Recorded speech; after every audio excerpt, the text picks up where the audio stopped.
पता है सबसे मेन चीज क्या है, मैं आपसे रिलेट क्यों कर पा रहा हूँ क्योंकि आपने 2 एसएसबी दिए थे, एक एसएसबी इलाहाबाद और एसएसबी बैंगलोर। यस। अब दोनों जगह से रिकमेंड हुए थे। यस। और मैं दोनों जगह से आउट हुआ था। यस। तो अब थोड़ा सा एसएसबी के बारे में बात करते हैं। हाँ भावेश, आपने बताया था ये बात कि अब मैं सर वहां से आउट हूँ, आप दोनों जगह से रिकमेंड हूँ। हाँ प्लीज बताइए क्या पूछना चाहते हैं ना। तो क्या पॉसिबल है कि हम एसएसबी बिना कोचिंग के क्लियर कर सकते हैं?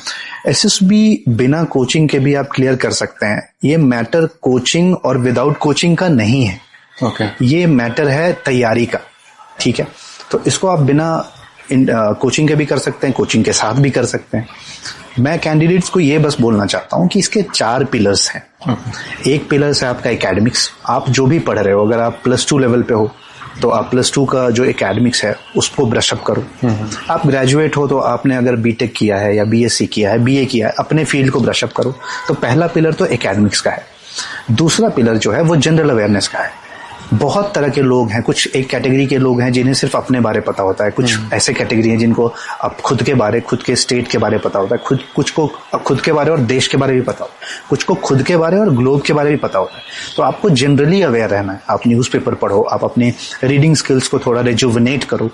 ये सब करके आप दूसरा पिलर को स्ट्रेंथन करो। तो आपका पहला पिलर एकेडमिक्स हो गया, दूसरा पिलर आपका करंट अफेयर्स जनरल अवेयरनेस हो गया, तीसरा पिलर जहां आप जाना चाहते हो, आर्म फोर्सेस में जाना चाहते हो, आर्मी में जाना चाहते हो, नेवी में जाना चाहते हो, कोस्ट गार्ड में जाना चाहते हो या पैरामिलिट्री में जाना चाहते हो, जहां भी जाना चाहते हो, उस ऑर्गेनाइजेशन के बारे में आपको जानकारी होनी चाहिए कि उस ऑर्गेनाइजेशन का सिस्टम क्या है और आप उसमें क्या वैल्यू ऐड कर रहे हो। उसको हम बोलते हैं मिलिट्री नॉलेज, ऑर्गेनाइजेशनल नॉलेज। ये तीसरा पिलर्स होता है। Okay. और चौथा पिलर ये है कि जितने भी एसएसबी इंटरव्यू के टेस्ट हैं, वैट है, एसआरटी है, साइक टेस्ट जैसे मैंने बताया, जीटीओज के हैं, लेक्चरेट हैं, जीपीई हैं या पर्सनल इंटरव्यू है, कॉन्फ्रेंस है, इसको आप एसएसबी एज अ होल मत देखो। आप एसएसबी को इंडिविजुअल एलिमेंट में बांटो और हर एक टेस्ट की तैयारी करो। ये आपका चौथा एलिमेंट है।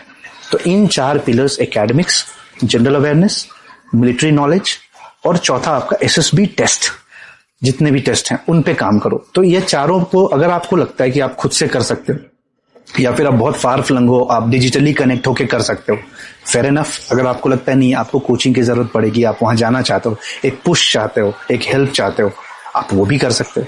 तो इसमें मैटर कोचिंग और विदाउट कोचिंग का नहीं है, आप कितना कर पा रहे हो। Because there is a limited time frame. आपके पास 6 महीने हैं या 2 साल हैं, तो आपको इनमें ही सब करना है। कुछ कैंडिडेट्स 2 महीने में कर लेते हैं, कुछ कैंडिडेट्स को 2 साल भी लगते हैं। तो it depends on candidate to candidate how much thrust you require. Okay.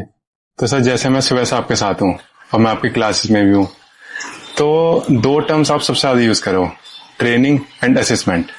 ये टर्म मैंने पहली बार सुनी है और शायद एसएसबी के जितने भी कैंडिडेट हैं वो भी पहली बार सुन पाएंगे।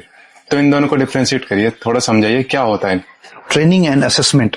एक्चुअली क्या है कि ट्रेनिंग वो पीरियड है, आप समझो कि स्टेज पे जाने के पहले वाला पीरियड ट्रेनिंग पीरियड है। Okay. और जब आप स्टेज पे चले गए हो तब आपका असेसमेंट शुरू होता है। मेरे कहने का मतलब ये है कि ट्रेनिंग का मॉड्यूल अलग है, असेसमेंट का मॉड्यूल अलग है।